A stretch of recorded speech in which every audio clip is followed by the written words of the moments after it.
Hi guys, welcome back to my channel. In today's tutorial, I'm going to show you step by step how to automatically empty recycle bin in Windows 11. It's going to be very easy and simple step. So first in your desktop, you can go to your settings. I'm going to choose search box here, search settings, click on it, hit enter. And then in the left side menu, you can find system, you can click on it. And then if you scroll down, you will find storage, click on it.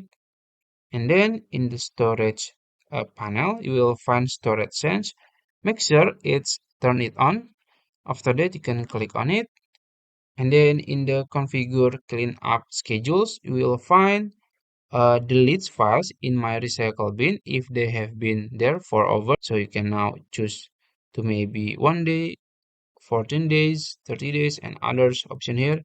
So you can choose when will you delete the files in your recycle bin. So I'm gonna choose 14 days and it's done. So I think that's it. If you found this video helpful, please like this video and subscribe to my channel.